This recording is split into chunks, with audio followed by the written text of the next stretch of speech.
Bonjour à toutes et à tous, bienvenue dans ce nouvel épisode d'Éclat de conscience, réflexion et clés du quotidien. Je suis Virginie, je suis coach mindset et je me suis spécialisée dans l'estime de soi. Comme vous le savez, dans cette émission, je me penche surtout sur ces petites choses du quotidien qui, consciemment ou inconsciemment, ont un impact notamment sur notre estime de nous. Mais ce n'est pas tout, je partage également avec vous certaines réflexions que je pourrais me faire concernant certaines choses de notre vie de tous les jours. Aujourd'hui, je voulais aborder avec vous la question de la comparaison, la fameuse comparaison, celle qui met à mal notre estime de nous et généralement à tous les niveaux. J'en ai déjà parlé dans certains épisodes précédents, mais il est vrai qu'on n'en parle pas suffisamment, mais la comparaison, c'est vraiment le poison pour notre estime de nous. Et que ce soit pour notre confiance en nous, pour notre image de nous, ou pour notre amour/acceptation de nous-mêmes. À l'heure actuelle, surtout à l'heure des réseaux sociaux, mais aussi des séries, des magazines, en fait ça a toujours existé. On a toujours favorisé la comparaison. Et souvent, lorsque nous nous comparons, c'est souvent fait de mauvaise manière. Soit on est trop ci, soit on n'est pas assez ça, et c'est vrai que c'est pas du tout évident pour se construire une estime de soi qui puisse être saine, haute et stable. Je précise également que se comparer pour se rassurer, c'est pas non plus le truc le plus intelligent à faire, ni vraiment le plus fiable pour construire une estime de soi et la nourrir en tous les cas. Il est important de comprendre une chose dans la mécanique de notre cher cerveau, ce merveilleux organe qui est là pour assurer notre survie et notre sécurité. Il adore faire le focus sur ce qu'il n'a pas. Enfin, c'est surtout, on va dire, la partie inconsciente qu'il y a l'ego, qui lui adore ça, adore se comparer, il aime bien la souffrance, il aime bien tout, il aime bien la bagarre, il aime bien toutes ces petites choses-là. Mais attention, il est très utile, hein. Il faut juste le remettre un petit peu à sa place de temps en temps et lui faire comprendre que parfois, c'est pas utile d'avoir peur ou de se comparer ou d'être dans la négativité de manière permanente. On reviendra d'ailleurs sur la négativité et sur, on va dire, un petit peu notre tendance à être accro au malheur dans un autre épisode, je pense, parce qu'il ne s'agit pas que de ça, il y a aussi tout un système d'hormones, etc., qui entre en jeu. Mais sachez une chose, c'est que quoi qu'il en soit, le négatif, enfin ce que vous considérez de négatif, aura toujours plus d'impact que le positif, 20% en moyenne. Ok. Pour illustrer cette histoire de 20% plus d'impact du négatif, je vais vous donner un exemple. Supposons que nous soyons 50 là, dans une même pièce, des inconnus, vraiment de parfaits inconnus. Nous sommes tous dans une même pièce et à tour de rôle, on met une personne au milieu et chaque personne présente, alors que se connaît ni d'Adam ni d'Ève, aucun lien particulier, vraiment de vrais randoms, nous sommes là à dire des compliments, on va dire chacun un compliment à la personne qui se trouve au milieu de ce cercle. Ok. Il suffit qu'il y ait une personne qui dise un truc négatif, et bien cette parole-là aura plus d'impact et vous allez plus facilement faire le focus et retenir cette phrase plutôt que les compliments des 48 autres personnes. Ok. Donc ça, c'est pour vous donner une idée. Après, il faut le savoir que la comparaison, elle se fait soit consciemment, soit inconsciemment. Et ça, malheureusement, c'est une habitude que nous avons prise depuis l'enfance. D'ailleurs, le système de notation, enfin même notre société, accepte assez facilement l'idée de comparaison. Cependant, la comparaison, par exemple, imaginez vous achetez un téléphone, évidemment, vous allez comparer les specs. Ok, vous allez regarder, est-ce que ça vous plaît plus, est-ce qu'il y a ce dont vous avez besoin, ce que... Peu importe. J'ai pris l'exemple du téléphone parce qu'on en a quasiment tous un à l'heure actuelle. Donc là, vous allez investir de l'argent, par exemple, dans un objet. Donc vous allez comparer en fonction de ce qui vous convient et de ce dont vous avez besoin. Pardon. Donc, normal que vous compariez. Mais avec les êtres humains, c'est différent. Parce qu'il y a autant d'identités que d'êtres humains sur Terre. Il y a autant de personnalités que d'êtres humains sur Terre. Et ça touche tous les domaines de vie. En réalité, vous ne pouvez pas comparer deux personnes. C'est comme si je vous disais, comparer un lion et un poisson à leur capacité à grimper à un arbre. D'ailleurs, c'est très connu. C'est un adage qui est très très très connu. Et la réalité, c'est que c'est comme ça que ça se passe. Donc se comparer à une autre personne, c'est quasiment un non-sens. Malheureusement, on apprend aussi, comme je l'ai dit, depuis l'enfance, mais parce qu'il y a les histoires de notes depuis qu'on est tout petit. On va comparer la manière dont évolue un enfant par rapport à un autre, etc.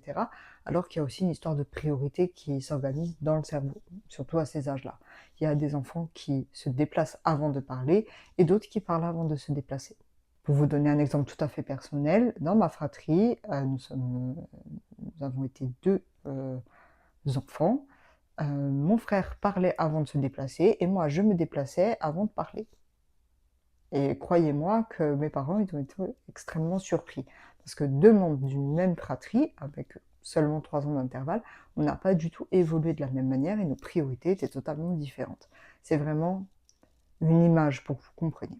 Quand vous vous comparez à quelqu'un d'autre, alors que ce soit physiquement, par rapport à votre situation, ça peut être tout et n'importe quoi, même votre couple, même des choses un petit peu random, on va dire, vous allez comparer en réalité un fragment d'information qui se trouve à votre disposition à une situation que vous connaissez quasiment pleinement, la vôtre, du coup.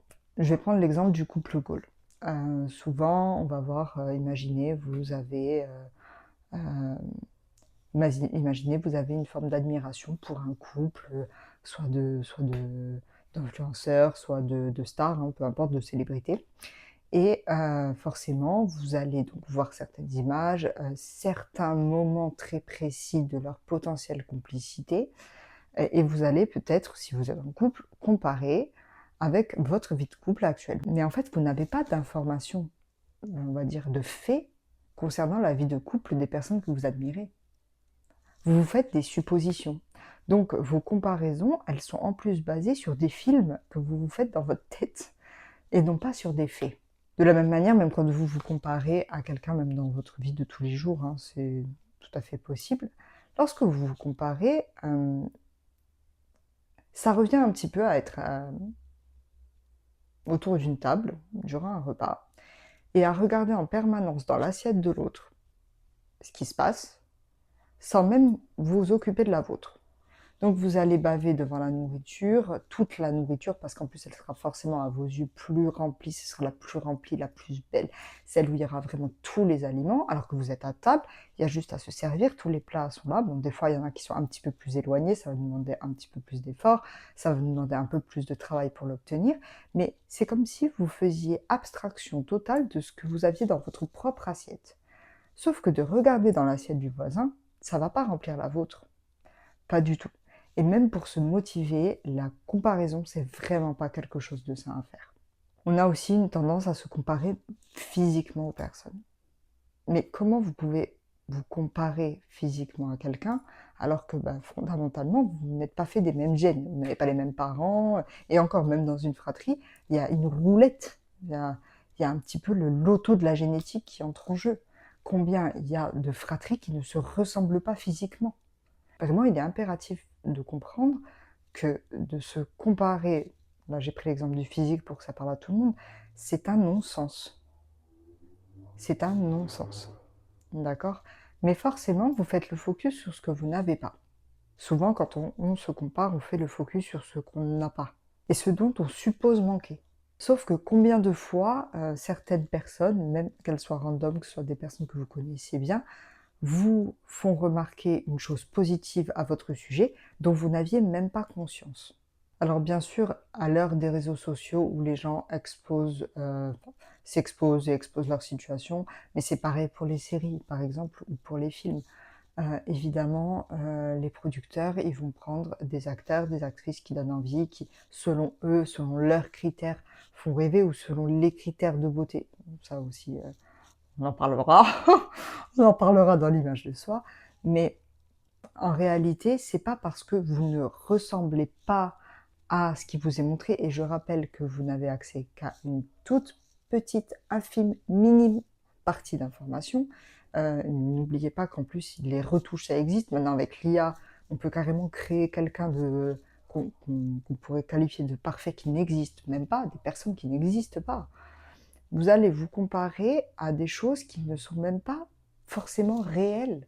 Donc qu'est-ce qui se passe dans votre estime de vous? Pas forcément, c'est pas super, super joyeux là-dedans. À un moment donné, souvent même, on va avoir une petite tendance à se dévaloriser. Sauf que votre valeur, elle dépend pas de ça. Votre valeur, elle est intrinsèque, c'est ce qu'on a vu dans l'épisode précédent, c'est ce dont vraiment je voulais parler. Et c'est pareil, le terme valeur. Lorsqu'on parle de la valeur de quelqu'un dans notre société, souvent, ce qu'on entend et ce qu'on voit dans les médias, c'est la valeur nette. Donc, c'est très lié à l'argent. Alors, ok, valeur en capital, c'est une chose, mais la valeur de quelqu'un, ça passe pas par son physique ou par ses voyages ou ce genre de choses. Parce que peut-être que vous, votre truc, ben, vous n'en avez même pas conscience, mais c'est peut-être d'avoir, je sais pas, un atelier de poterie dans le Jura. Sauf que si on se rend compte qu'on n'a pas forcément ces ambitions-là, ou les mêmes ambitions que la majorité, etc., ben tout de suite, on va avoir une tendance à se dévaloriser et à se dire, bah, je ne suis pas ambitieux. Ce n'est pas parce que vous n'avez pas les mêmes ambitions, par exemple, ou le même physique, ou la même situation, que la vôtre, elle est détestable, ou qu'elle est nulle. Et de la même manière, ça ne veut pas dire ne pas vouloir mieux pour soi, vouloir améliorer sa situation s'il y en a une qui nous pose problème. C'est pour ça que l'acceptation de soi, qui elle vraiment, bon, déjà, tout comme l'amour de soi et comme on l'a vu, les 3 piliers de l'estime sont vraiment très très liés et fonctionnent ensemble et non pas séparément, même si on les explique de manière détaillée, ça reste quelque chose de très important. D'avoir de la gratitude pour une situation, ou d'être content de ce qu'on a, ça ne veut pas dire renoncer à avoir plus si toutefois c'est réellement votre souhait. D'accord? Mais le point vraiment crucial et important, c'est que souvent vous créez vos comparaisons par rapport à des suppositions que vous vous faites et qui elles-mêmes se basent sur une infime partie d'informations, sur vraiment un minuscule pan, une toute petite image. C'est comme si là, je vous montrais la pulpe de mon doigt et je vous disais, bah ça c'est mon corps. Ben, vous n'en avez aucune idée finalement. Enfin oui, ça fait bien partie de mon corps, effectivement, mais vous ne savez absolument pas son état de santé, vous ne savez pas ce qu'il est capable ou pas de faire. Vous voyez, si comme je l'ai dit, je vous montre que la pulpe de mon doigt, vous ne voyez pas la forme qu'il a. Enfin voilà, oui, c'est bien mon corps, mais c'est qu'une partie. C'est exactement la même chose. De se comparer, même pour se motiver, ça n'aide pas. Surtout si vous mettez la chose sur un piédestal. N'oubliez pas que vous n'êtes ni moins, ni plus que quiconque sur cette terre. Votre valeur, en tous les cas, n'est ni supérieure ni inférieure. Vous êtes peut-être plus doué que quelqu'un dans un domaine. Ça, oui. Vous avez peut-être plus d'expérience aussi. C'est tout à fait possible. Par contre, est-ce que ça fait de vous quelqu'un avec plus de valeur, et je parle de la valeur et non pas des valeurs de vie, ou, à contrario, est-ce que ça fait de vous quelqu'un qui a moins de valeur? Pas du tout. C'est pareil, je vais prendre l'exemple du physique parce que ça peut parler à tout le monde quand on se compare au physique de quelqu'un. Surtout à l'heure actuelle, avec les réseaux. Bon, déjà avec les magazines à l'époque, ça se faisait beaucoup, les publicités, etc. Et quand on parle de standard de beauté, c'est pareil. Standard de beauté, ça ne veut rien dire. Puisque le standard, théoriquement, c'est la norme. Dans notre société, la norme, elle est réalisée par la majorité. Sauf que la majorité des personnes ne rentrent pas dans les standards de beauté.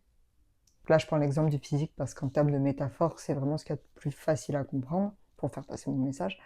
Mais la réalité, c'est qu'un corps, ça vit, c'est que il y a beaucoup de personnes, et ça vous le savez pas, qui passent par la médecine, la chirurgie esthétique, il y a des retouches photos, il y a des cadrages qui sont créés, enfin vraiment, il y a beaucoup de choses qui sont là pour vous faire croire que. Mais sauf que un corps, ce qu'on lui demande, c'est de fonctionner correctement, d'être en bonne santé. Enfin, on a un impact là-dessus, même si finalement il est quelque part assez limité, hein, parce que parfois il y a des personnes qui ont des soucis de santé et qui ne sont absolument pas responsables de ça, à aucun moment d'ailleurs. Mais vraiment, pour vous donner une idée, voilà, un corps, ce qu'on lui demande, c'est d'être en bonne santé, de fonctionner et de vous transporter à la limite d'un point A à un point B, et de communiquer, etc.